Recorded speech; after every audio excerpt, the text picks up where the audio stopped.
welcome to the second day of the American Gem Trade Association's Dynamic Seminar Series, sponsored by the American Gem Society. Bruce Bridges is the son of Campbell Bridges. Campbell not only discovered Tsavorite garnet, but he was also the person who brought the first variety of blue zoisite, now we know as tanzanite, for identification to the United States. Campbell was also Tiffany & Company's official consultant geologist on tanzanite.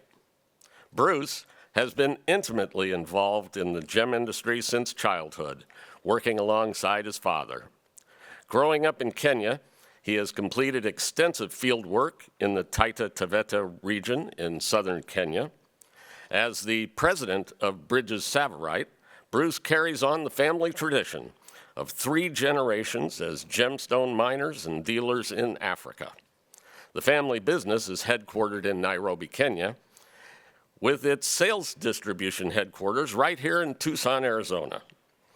The company is proud to maintain its fully integrated operation, which includes every aspect from mining, sorting, grading, and cutting to marketing and sales. In addition, Bruce has both published and lectured extensively on Tsavorite throughout the world. Bruce currently serves as the president of the American Gem Trade Association and completed a 6-year term as a director of the International Colored Gemstone Association. In 2017, he was appointed to the advisory board of the University of Arizona Gem and Mineral Museum, as well as the advisory board of the Gemstones and Sustainable Development Knowledge Hub. Here with Bruce is John Ford. John is the CEO of AGTA. John has been in the jewelry industry for 44 years, operating a retail jewelry store as a wholesale jewelry manufacturer and a loose-colored gemstone mine-to-market wholesaler. He graduated in 1987 from Texas A&M University, the Texas Maritime Academy, with a degree in international trade and finance.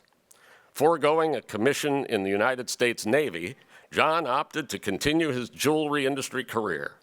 While being a lifelong member of the jewelry trade, John has served the state of Texas in both elected and appointed positions as the chairman of the Port of Galveston, president of the Galveston Independent School District, president of the Galveston County Rural Rail Transportation District, say that 3 times fast, and more. Please join me this morning in welcoming AGTA President Bruce Bridges and AGTA CEO John Ford.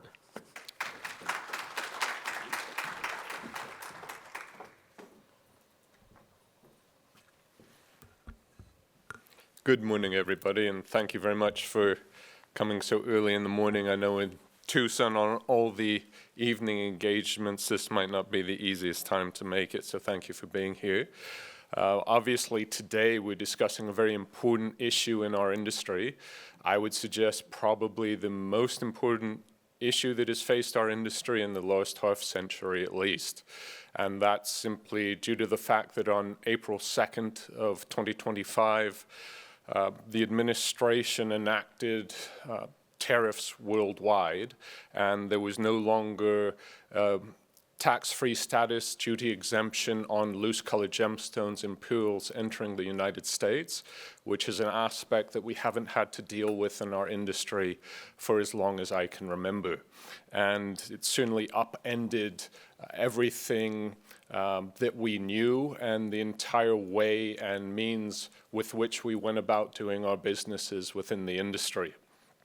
Another aspect that was extremely difficult for people to adapt to and to grasp was the fact that it wasn't simply a flat tax across all goods in the world coming into the United States, and it was country specific. So for those of us, and tariffs have adjusted multiple times since, but I remember at one time, just as an example, Thailand was at 37%, Sri Lanka 44%, etc.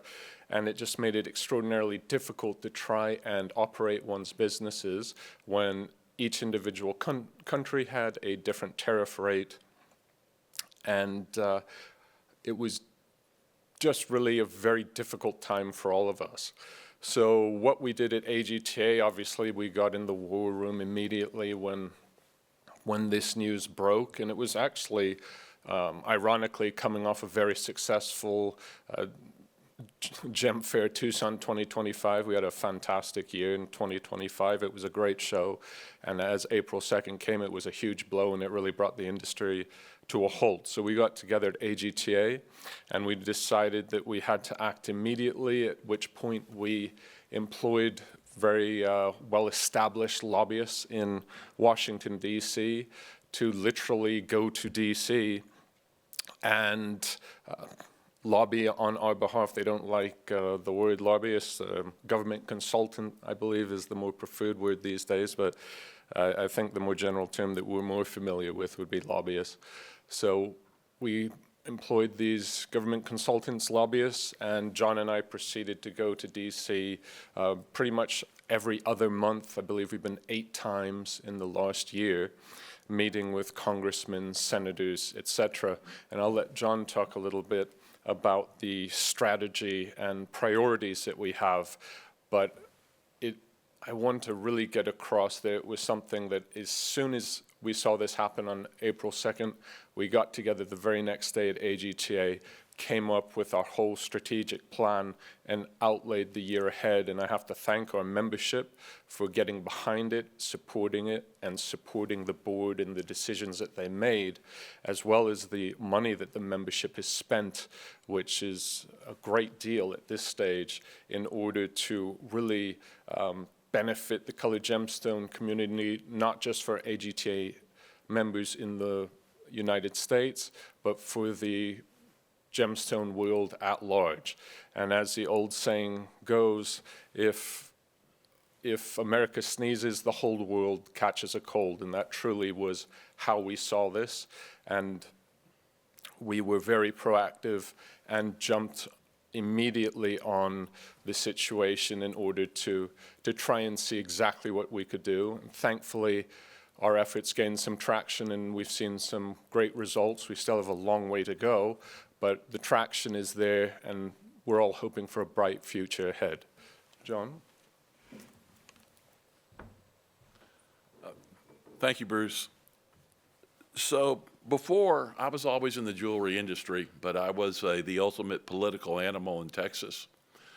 I was set to be the new railroad commissioner statewide, which would control the entire oil industry and basically transportation from the position I was. But in 2015, I was disillusioned with politics, and I will tell all of you, I hate politics. But I've been to Washington. I've probably gotten over $1 billion for the different groups that I've been associated with. I know how to walk the halls. I know the people personally. They're my friends. I absolutely disdain politics. So starting there, because sometimes people think we're partisan. We're not. We hired the best firm that works on both sides of the aisle, because we didn't know how this was going to work. We had a strategy that was different from everyone else that was looking at this. But if we had to go the nuclear approach, we would go the nuclear approach. So what we have right now in Washington, AGTA is a full-time staff. We have a lobbyist, we have a trade attorney, we have a policy advisor. Those people work on tariffs for the jewelry industry 5 days a week.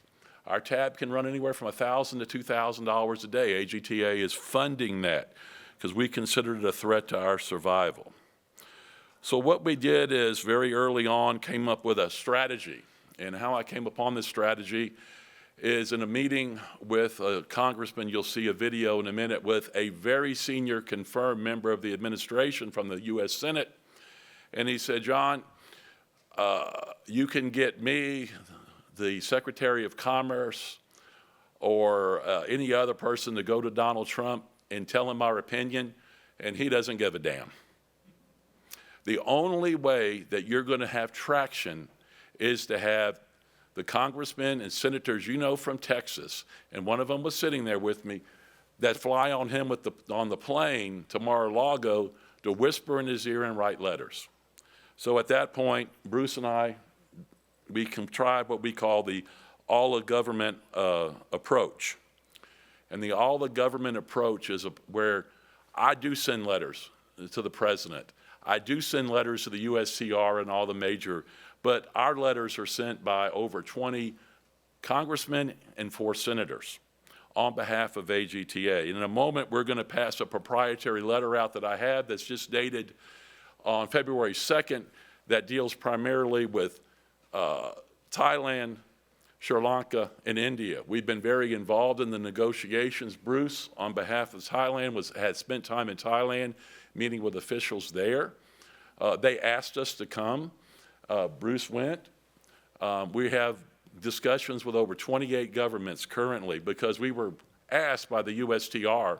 The USTR is the United States Trade Representative in the Office of the President, that if we wanted to get these agreements to be proactive and get our countries to the table. So if y'all want to, Alex, whoever has a letter, if you want to kind of pass it around, we are going to pick it back up. That particular letter is by Ronnie Jackson. If anybody knows anything about politics, whether you hate him or like him, you know who he is. He has the strongest relationship with Donald Trump. He's from Texas. He went to the Texas Maritime Academy with me. But that's a letter urging on AGTA on our behalf to do certain things in Thailand, India. That letter is representative of hundreds. So here's our strategy. In June and July and August, after Bruce and I we went and met with every congressman that we identified and senator. And we explained the business. Now, everybody thinks you go to Washington, you walk in with 10 people, you shake around. That's a dog and pony show. That's nothing. We were there to do policy and to talk about policy. We had hour meetings, sometimes longer. They knew who I was. They knew who Bruce was.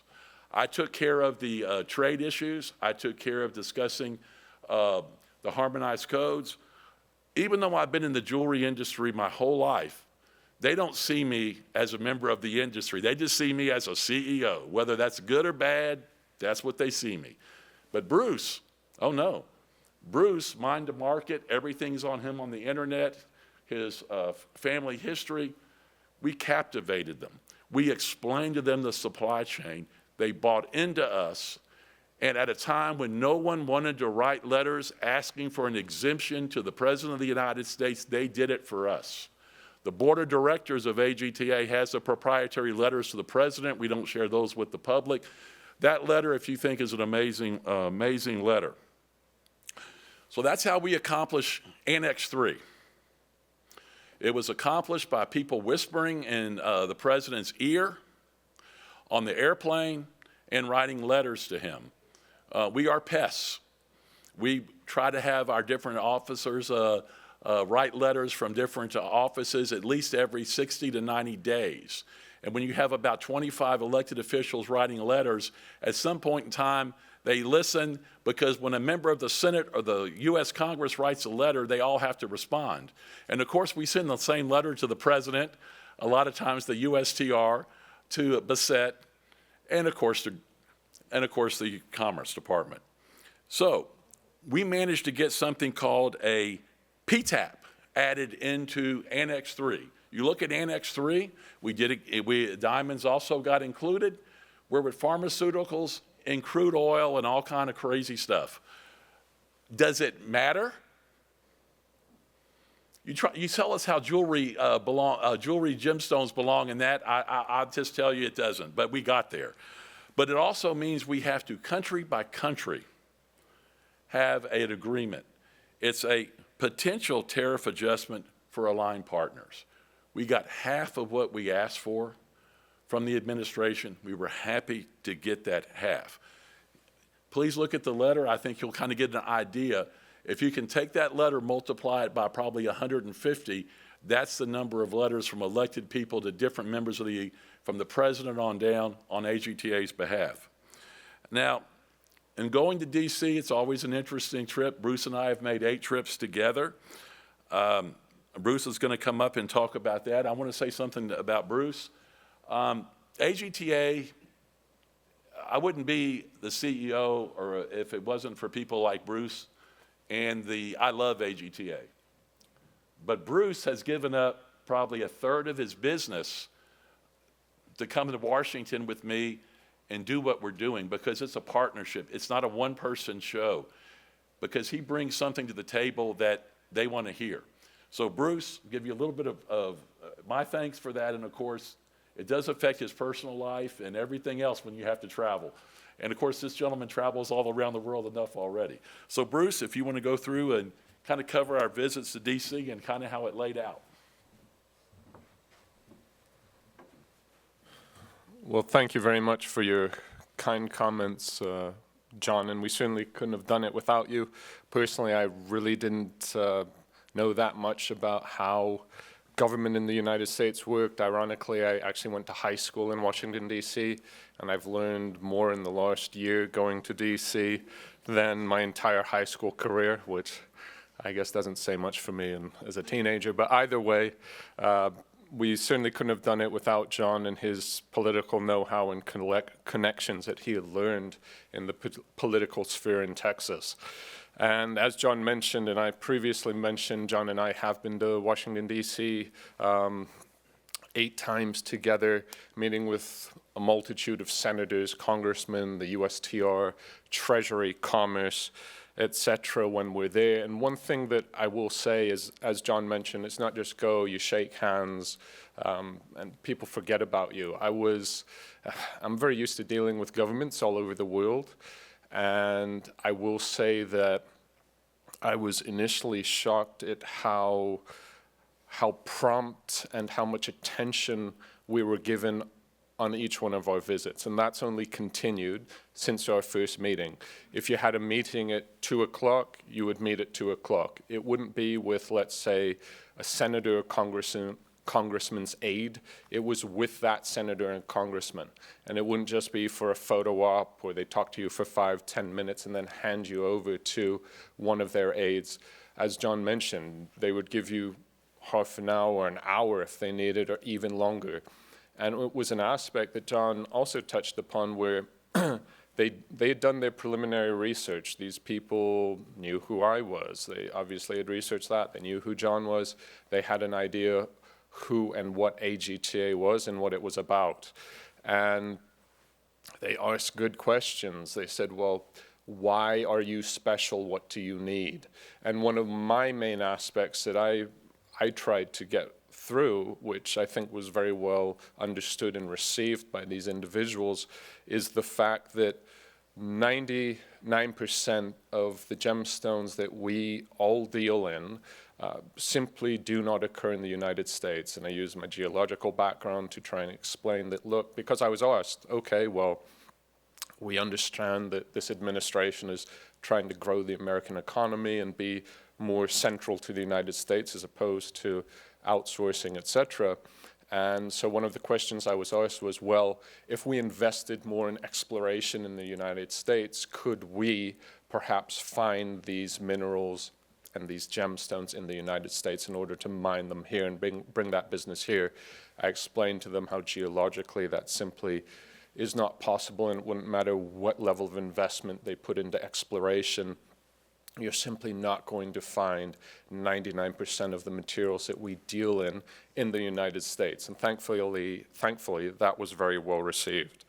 Now, due to that, we had a multitude of people come to our assistance, writing letters, etc., and going into meetings with you. It is one thing walking into, let's say, Treasury with yourself and maybe your government consultants, i.e. lobbyists.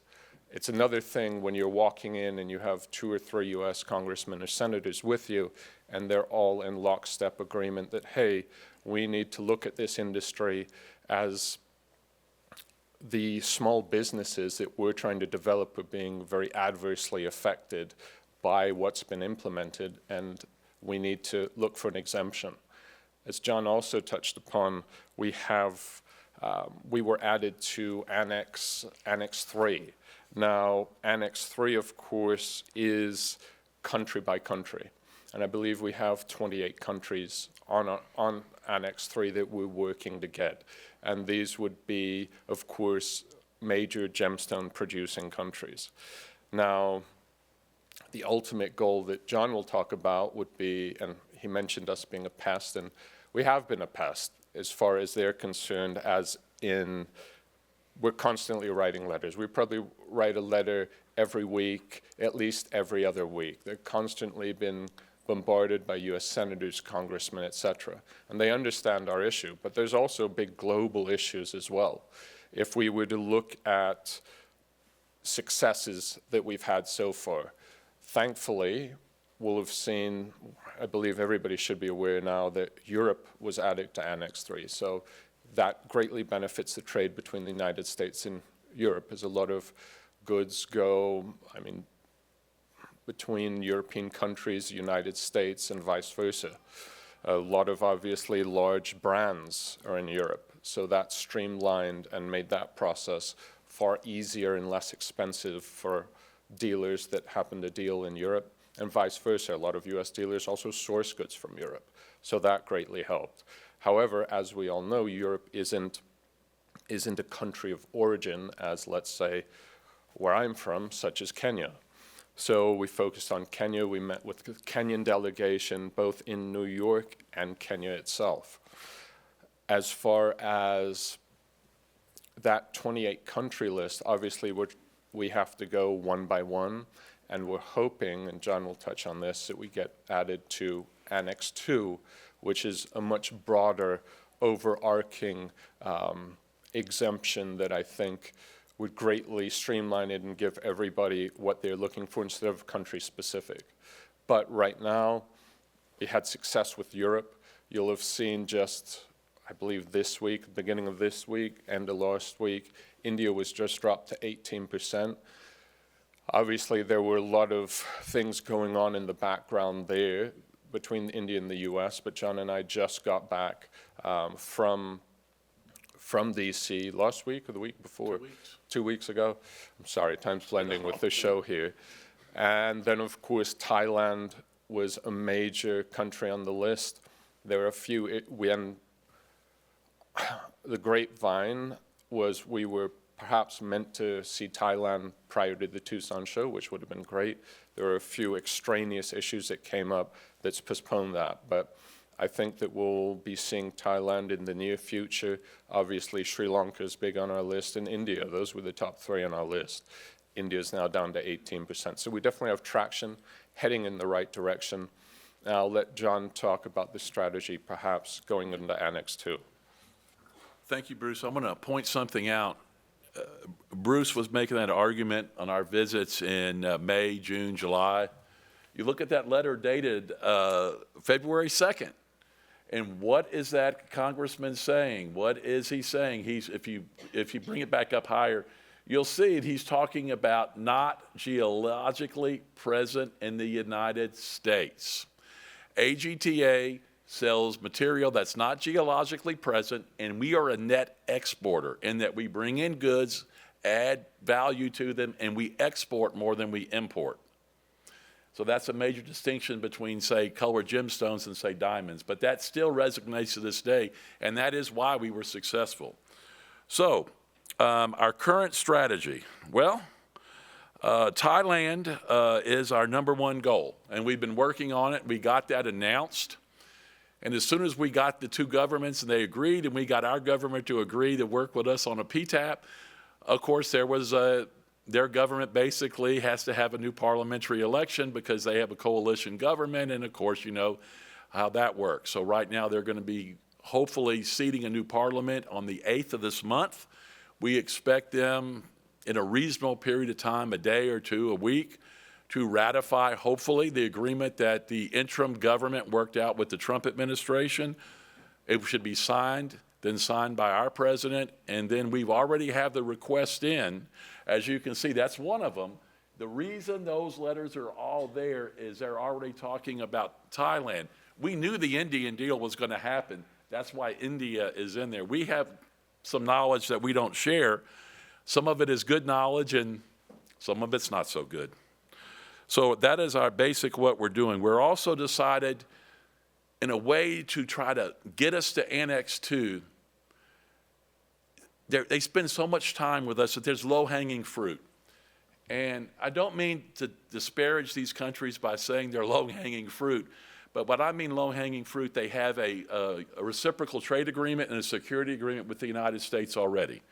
And I'm speaking of Israel, Japan, and Australia. And we started working last month. Of course, the holidays messed it up. Well, I should say in December, but in one of our central topics of our meetings in DC 2 weeks ago was talking about Israel, not only for colored gemstones. We have over 100 members of AGTA that sell colored diamonds. So we are introducing diamonds into Israel, and we're seeking a zero import duty in the United States on precious gemstones, including diamonds, colored gemstones, pearls, and natural and cultured. We feel that's a no-brainer. Japan, we know our lawyers tell us that pearls qualify under Annex 3 that are cultured.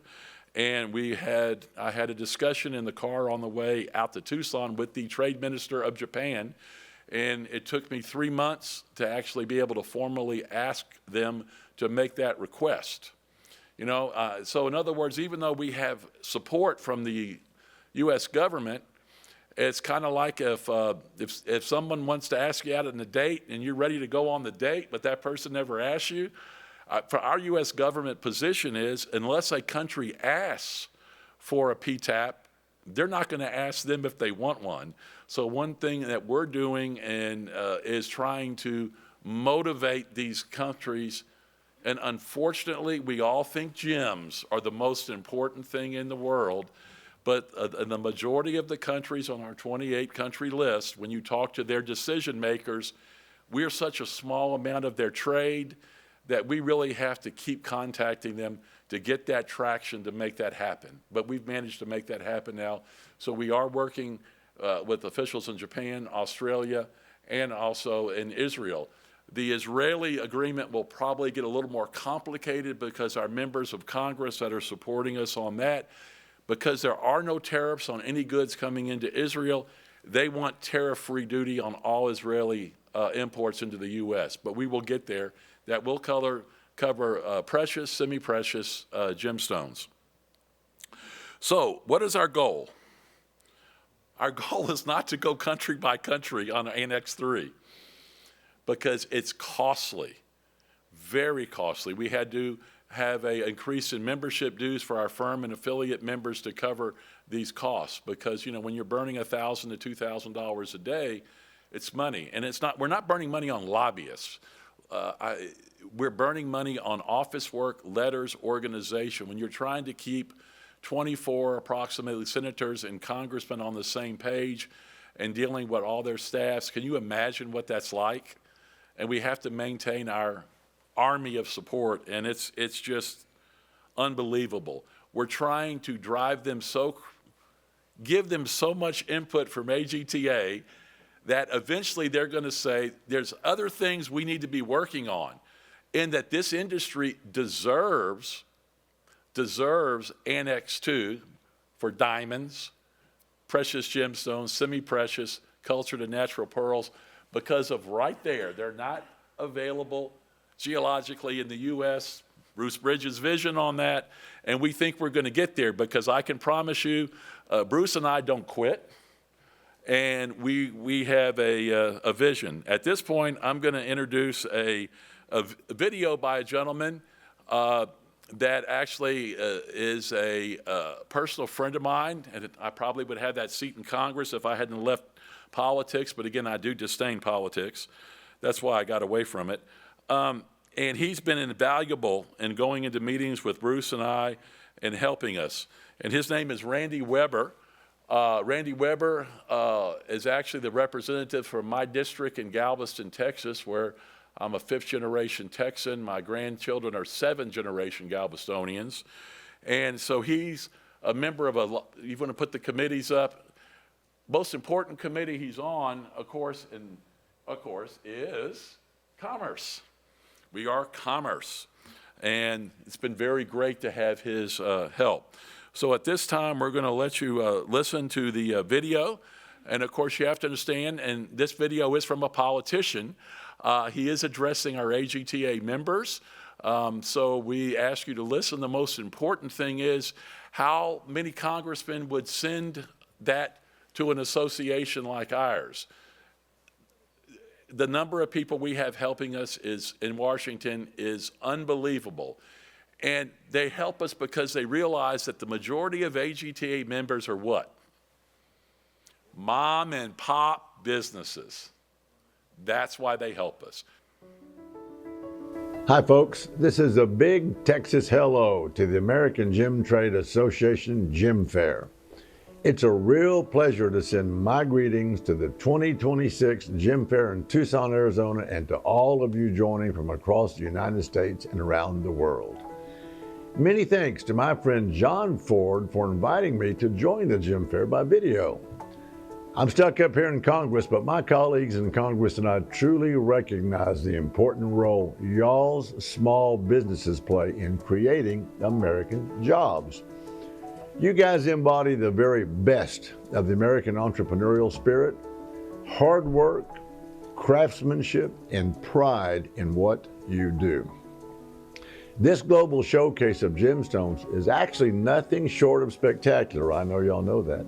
I honestly can't think of another American product that brings more personal meaning than the gift and the wearing of fine gemstones and jewelry.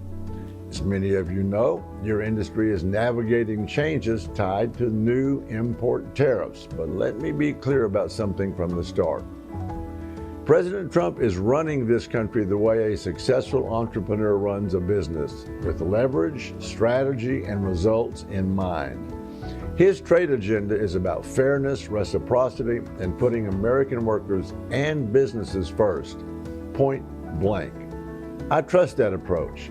I trust the process, and I trust the president to deliver outcomes that strengthen, not sacrifice, American industries.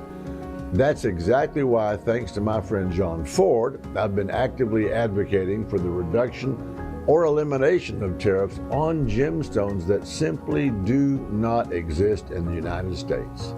The President's executive order on tariff adjustments for aligned partners gives us the right framework to do just that. It recognizes reality, it recognizes supply chains, and it recognizes that smart trade policy means knowing when flexibility makes sense. Let me promise y'all this. I will not let this industry be left behind. I will keep working alongside President Trump and my colleagues in Congress to make sure y'all's businesses, y'all's jobs, and y'all's livelihood remain part of America's economic success story. My team and I are hopeful these efforts will lead to a positive outcome for the industry, and my colleagues and I stand ready to continue working alongside y'all to make that case. Thanks again for the invitation, and I wish y'all a very successful and a very memorable Gem Fair. God bless, and thank you all. So that was a bit partisan, but he's a politician. But our central strategy was, I don't care who you know in the administration. I can pick up people. I can get the governor of Texas on the phone. I can get people in the USTR on my cell phone. They're on my cell phone, but it doesn't matter. You have to have people inside the House convince somebody to do it. And if there was a Democrat in the White House, there'd be a Democrat up there. But there's a Republican in the White House that didn't, let's just say, was not interested about the word exemption. But we made that happen because we had friends whisper in his ear. And that's just the reality of the situation. And again, if you're trying to solve a problem, you solve the problem. We think we are going to make tremendous progress more in the future. There are some things that's going on, and I'm going to let Bruce come up and kind of lay out what's going on going forward.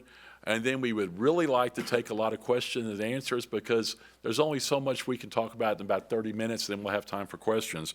Bruce, do you want to give us the path forward for our endeavor?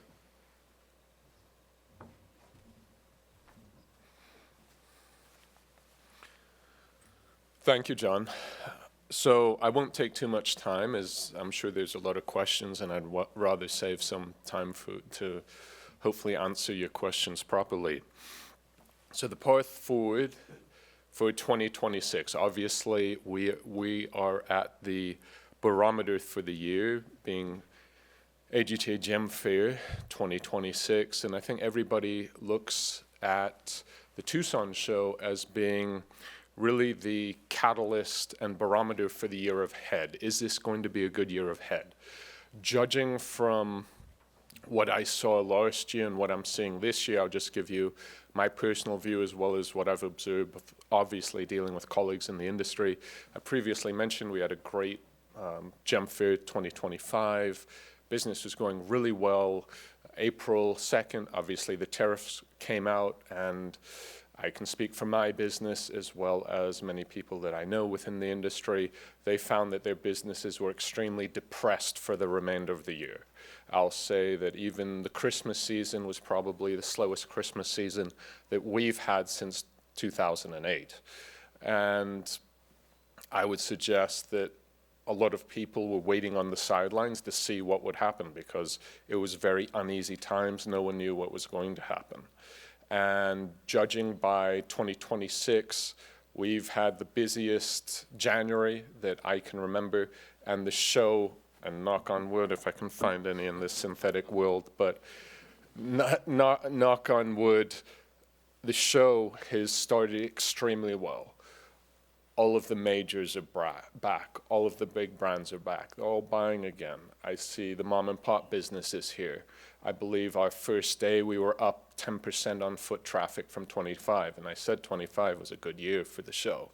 So I would suggest that all of that angst and pent-up frustration and nervousness and trepidation that was there in 2025, come 2026, people see that there's light at the end of the tunnel. They've seen that we've gotten traction, and there's been pent-up desire and for our industry, and people are returning to business once more.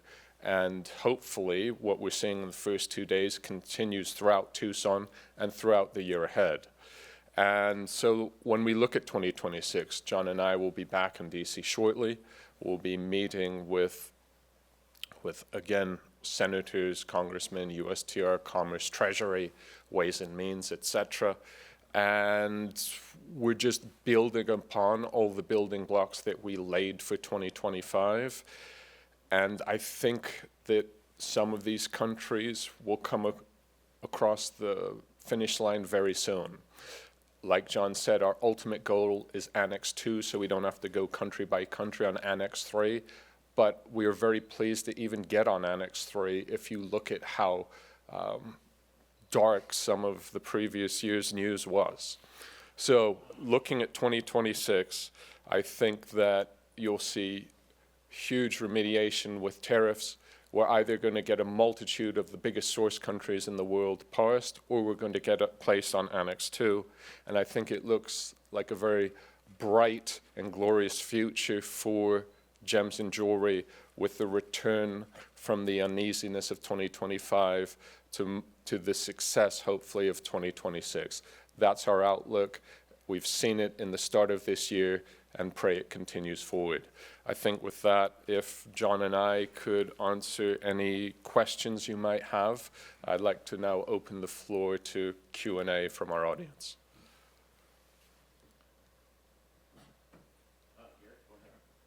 My question is, currently, what's happening if people are shipping items from Thailand or Brazil or wherever coming to the United States?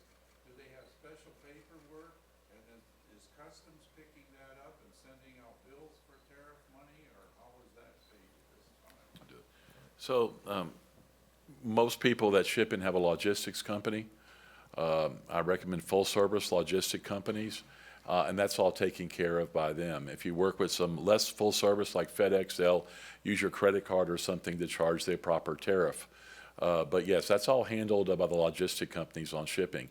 Some people use a customs house broker the old-fashioned way. I did it quite a bit in my business. But again, most people are so used to using FedEx or Malca that it's the easier way now versus the old ways. But that's all being done, and it's fairly seamless. As far as transshipping, if you get caught transshipping, say through a non-tariff country into the U.S. from a tariff country, there are severe consequences, and we know that Customs is vigorously enforcing those circumstances. Go ahead. So, before your goals are met, like say in the next month or so, is there somewhere you can go where you can find out specifically for each country what the tariff is? I mean, you're talking about the major ones, but what about Afghanistan, Pakistan? I mean, there's so many countries. I don't recommend that people go online to look because the information changes. I call my people in Washington when anybody asks. What I recommend, for example, if you use Malcolm Ahmed, call Nome in New York and get it from the logistics person, because the information that's online might have been good 30 days ago and it might need. This situation is very troubling and it's very dynamic. So if you are importing and you want to know what your liability is going to be or your tax, you need to go ahead and get that from a logistics company because they'll have the current rate versus something that may be dated. More questions? All the way in the back. I have the same question that you in the front had, and I was wondering if you know the range, like what are the ranges that different countries are We don't liability. I think John would prefer that I don't give those ranges due to liability. And again, I would say refer to the logistics company, as it is a very dynamic, constantly changing and evolving situation. And I will also state that I did check the rates on the official government site, and they weren't updated to the latest ones that I'm aware of based on my dealings with Malka. So I would be wary of that. I would stick to consulting with your logistics company about what the current rates are. And that was one of, and remains to be one of the big issues that we have, that there's no flat rate. There's enormous variability from 10 to 50%, and I won't get countries specific to avoid liability, but there's a huge rate variation. So definitely check with your individual logistics company on that. I'll add one thing to that. Whether you're an AGTA member or a non-member, everybody knows me from the industry, so I have actually I have more non-members call me for advice. What I'll do is, if you have, I can't see you, a personal issue, if you send me an email at john@agta.org, I'll forward your email to people at logistics companies that work with us. Whether or not you have an account with them or not, as a courtesy to AGTA, they will help you. So if someone has a particular issue, even if you're not an AGTA member, and you reach out to me, I will put you with someone who can give you current information, and if you have a dilemma, advice. So we do offer that for our membership, but because tariffs is such a horrible thing to deal with, let's face it, this is not what we needed. I help anybody that calls. So john@agta.org. But we don't ever give out information that we can't 110% know is correct. So that's how we do it on an individual basis. Hope that answers your question. More questions? Oh, yes, right here in the front. You mentioned about your goals for Annex 3, and I guess then Annex 2 is the real end goal of this. But can you comment on what your best guess timeline is for how soon Annex 3 would be effectuated, or even better yet, the Annex 2, would that still be calendar 2026? Just no idea. Well, I would love to give you an accurate timeline here. However, anything would really be guessing. I know John doesn't like to say things if it's 100%, unless we're 100% sure of it. I mean, if I was just to give you my personal opinion, not speaking for AGTA, I would say that you're probably looking at Thailand within the next 3 months. And you're probably looking at Sri Lanka sometime this year. India's already been moved to 18%. If India, and those were the big three on the list. If India, anything India would do to get reduced below 18%, I think you're looking at big things beyond our control, between additional agreements between India and the United States. And again, Annex 3, when you say when we feel Annex 3 would be implemented, I mean, in Annex 3 has been implemented. Annex 3 was implemented last year, where we got that PTAP on Annex 3, and that's what we were so excited for last year, because initially everybody was saying, that's it, there's no exemptions. We don't want to hear the word exemption. So Annex 3, we got that last year. But as I previously mentioned, we have 28 countries on our Annex 3 list. So I've mentioned some of the big three. Of course, Israel's on there, so I think Israel could be extremely quick, and that's simply based on the fact that they literally have 0% on anything going into Israel from the United States. So if the whole raison d'etre for this entire concept was reciprocity, if someone's giving you 0%, just logistically, I would suggest that you should also give 0%, right? So I would suggest that might be the quickest. But those, again, that's only 4 countries that we just discussed. To go through 28, if we have to remain on 28 to go through 28, I'd love to tell you 26, but that could be a multi-year process. That's why we're praying that we get Annex 2 this year, because that would knock off all the countries in one fell swoop, and that's our huge goal for 26. So 25 we got on Annex 3. Now, working through Annex 3 could be multi-year. As far as Annex 2, that's John and my ultimate goal to do this year. Can I guarantee you that will happen? No. But I can certainly assure you we will make our best efforts to ensure it will happen. Great, Just thanks. responding, just to clear it up. So both with Thailand and India, we already have requests from AGTA. In order for you to get a PTAP, the Secretary of Treasury and the Ambassador Greer, the USTR ambassador, have to agree, does not have to go back to the president. We already have the paperwork sitting there, both from us and our congressional and Senate supporters, asking for PTAPs on, of course, India and Thailand. That would bring colored gemstones down to 0. Now, you cannot get a PTAP until they have a signed agreement. And when they mean signed agreement, they mean signed by our president and their chief executive officer. So we already have the request to try to go to 0 on loose color from those countries. We're waiting on complicated processes to finish. Like in Thailand's case, they're re-electing their government. In India's case, I don't even want to go into how complex that negotiation was. That's been something that we've been stressing about for 6 months. Hi, I'm an American gemstone miner, and I'd like to know if anything was done approaching Washington about cutting in other countries. We're a very small percentage of the gemstone trade, but we have our lower end cut in Thailand and India, and I recently paid a 50% tariff on beads that I had mined, and I paid 50% to get my stones back into the country.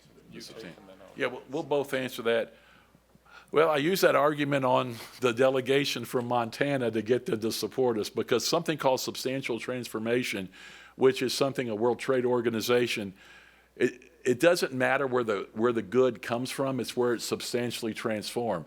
We're very much aware and we're very supportive of our American mine members of AGTA. If you send that Montana sapphire to Thailand, it comes back as a product of Thailand. Legally, you can say it's from the United States when you sell it, but the trade rules in the world, when it's been processed, cause that to happen. We are working on that, and it's been very effective argument, let's say, with some folks from Montana. Bruce wants to probably add something to that. I'll just talk from a personal aspect. I certainly feel your pain. And I'll just give you my example, for instance. So you're mining gemstones here in the United States, and that's fantastic to hear. Then you're cutting them overseas, and then that is substantial transformation overseas, and you're paying duty. So for me, I inherited 90+% of my inventory from my father. It was brought to the United States decades ago, some before I was born, and I'm cutting that material. And I cut a lot of that material in Asia. So even though I can prove, and some of it was cut, but cutting, I would say, is one of the biggest advancements in the colored gemstone industry over the last 2 decades. What was great 40 years ago isn't great anymore, isn't acceptable anymore. So I'm taking these gemstones, whether they be rough or cut, I can prove they're here. Everything's weighed, measured, etc. But when I send them to Asia to get cut, I'm also being hit with these tariffs. So yes, that's substantial transformation tariff. It doesn't matter where the goods originated, it's where they were transformed. So that is a massive issue that's affecting many, many people, such as yourself, myself, in the industry. And it seems ridiculous because for you it's an American product, and for me it was goods that were brought decades ago. But it's the reality that we're working with. So that is a huge issue that we're trying to combat, and why, if we do get PTAP added to Annex 3 or the overarching Annex 2, we no longer have that issue. Great. More questions? Hold on. Sorry. Yes. In a worst-case scenario, can you divulge what the nuclear option would be? If we decided very early on that this is a life or death struggle. People wonder why we're spending the money we are. This gem show, not just our gem show, but all the gem shows here, are we put in jeopardy by the tariffs. It is a major threat to our industry. So we don't ask other people to help pay our expenses in Washington. We feel like we owe it to the industry. And we're not a political action committee. We'll never be a political action committee at AGTA. Our members give personally, but we will never give to any political party. The nuclear option was, if we couldn't work a all of government approach, would be to have a bill introduced in Congress, and would be, but that is no longer. That was something we were looking at back in August before we got the Annex 3. I mean, we were asking for a lifeline. We got a little bit more than a lifeline. We didn't get what we want. We got a half a loaf of bread, Bruce and I. But where nobody was getting a slice, we got a half a loaf. Now we're going to make that half a loaf, hopefully by being such, you can say pests, but, you know, at some point in time, I know we all think we're the end all, but in the reality, even the diamond industry included, we're just a rounding error on trade in the United States. So that's our goal. But you know, if you don't do what we're doing, it wouldn't be getting done. That's just the bottom line. Okay. So going back to the subject of the two of you and your problem, after your product was finished or enhanced, why couldn't you ship it through London? Because that's no tariff there. London is in the United Kingdom, which is no longer part of the EU, so London wouldn't be an option. But let's say, why couldn't I ship it through Paris would be the question. Well, yeah, if they look at the paperwork, customs will see what happened there, right? If the paperwork is there in its entirety, and in that case, you're going to get an audit and it's not going to go well. So I wouldn't suggest that. Is it possible to do that? Are some people maybe doing that and they got away with it? Perhaps. I'm not going to speak for anybody else. Would I ship, let's say, around the world through a European friend or something? I wouldn't personally do that for that reason. But I'm not saying, I'm sure in the industry you've heard people do that and they had some success maybe doing that. But if they got caught, there'd be enormous fines and then they get flagged for the rest of their lives. So that would be a massive issue that I wouldn't suggest. So in theory, one could perhaps do that. I wouldn't suggest it though, because once they're onto you, it's not going to be an easy career after that. They'll never leave you alone. Well, as an AGTA, that would be a violation of our code of ethics, because our members have to follow source country and U.S. law.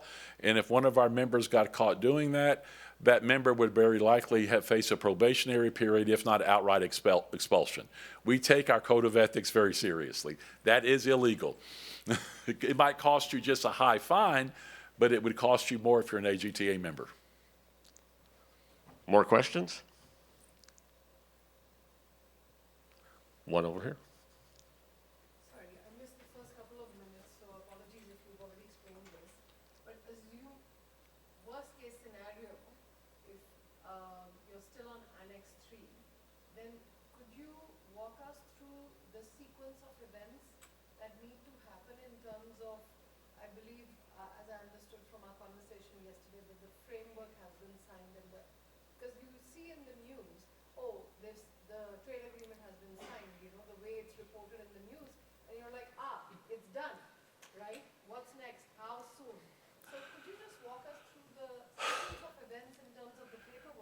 that needs to happen under Annex 3 for people to be able to import? Okay. The news media is not as reliable as it used to be. When the president president of United States and country ABC stand up and they say, oh, we've reached a deal. That means they have a framework agreement. Trade deals historically have taken 2 to 3 years to write between countries. So after the principals make an agreement, then the bureaucrats on both sides have to write the agreement. Then the principals have to agree to the agreement. In our system, the president signs it. In Thailand, for example, their parliament has to approve it. That's when it's official, when it's actually signed. And that's when, under the U.S. law and under the executive order, a PTAP can be given to exclude precious gems and semi-precious cultured natural pearls, et cetera. But just because they announce it, and we've gone through this with our members, we send out, I don't know, Bruce, you want to talk about how many times we inform members? Because it's confusing. You want to?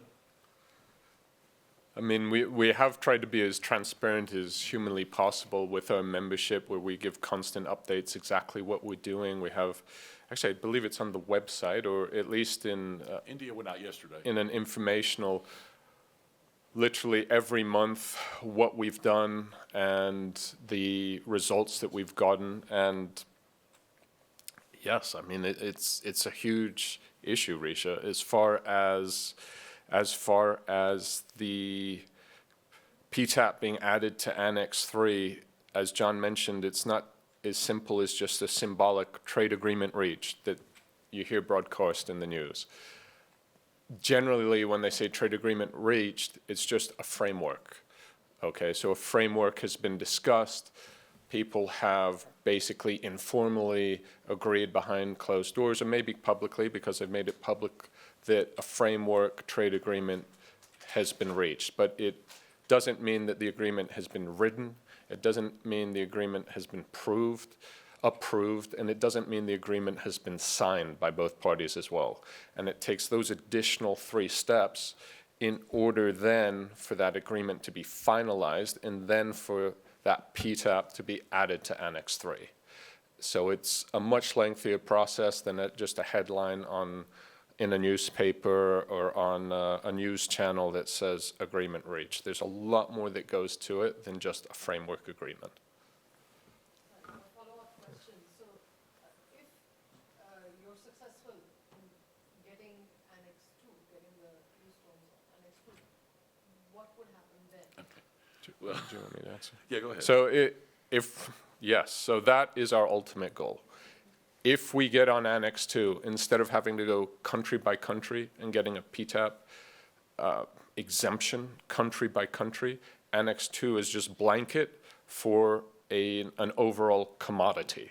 So whatever the harmonized code is, which I believe for loose-colored gemstones, 71033991000, for anything like that, it's going to be all countries throughout the world, right? That's why that would save us years of lobbying, years of efforts, and probably at the end of the day, millions of dollars in expenditures if we were to get Annex 2 instead of Annex 3. The only compromise to Annex 2 would be if the government specifically laid out exemptions.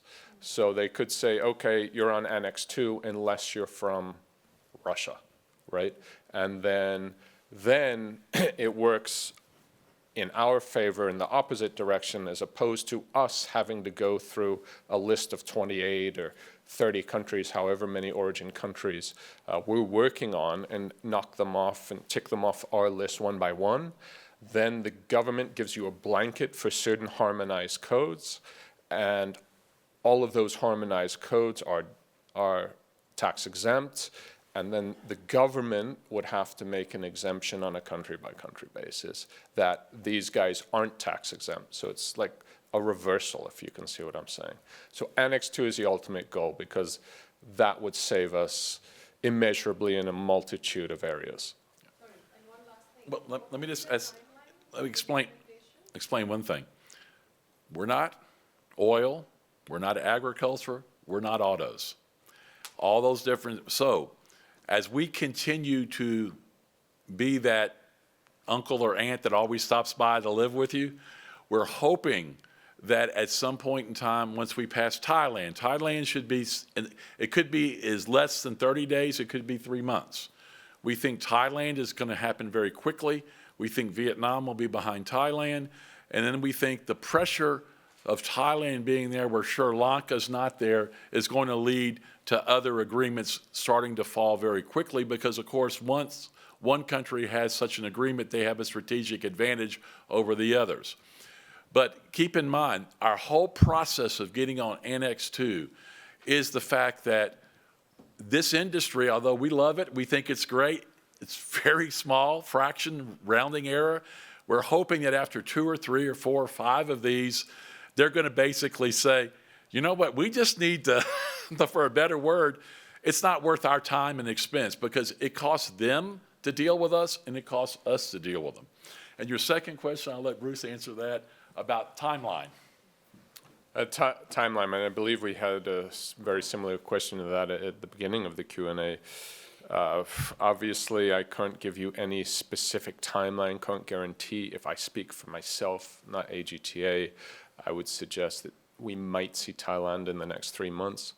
Shortly after that, as John mentioned, you'll probably see Cambodia, and then we're hoping Sri Lanka. We've seen India now move to 18%, which we're very happy for that to get lower.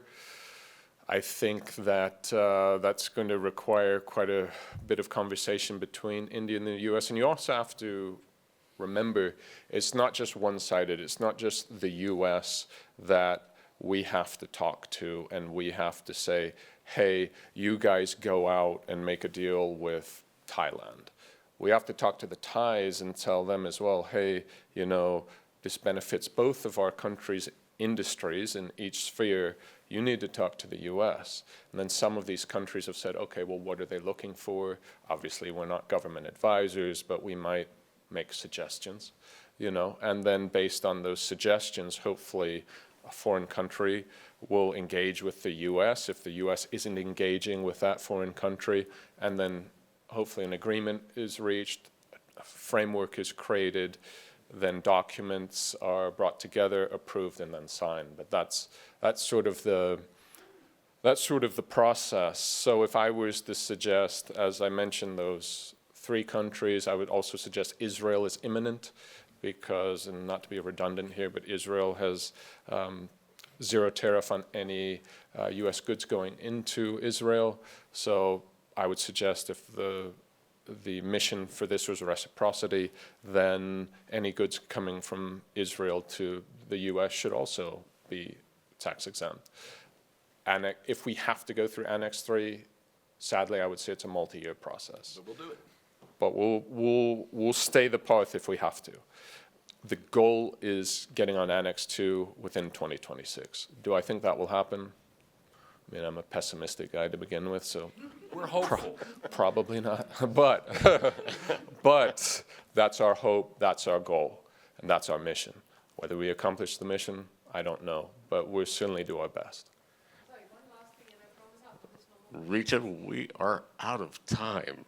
Could you grab these 2 gentlemen afterwards? Gentlemen, thank you very, very much. Thank you. Thank you, everybody.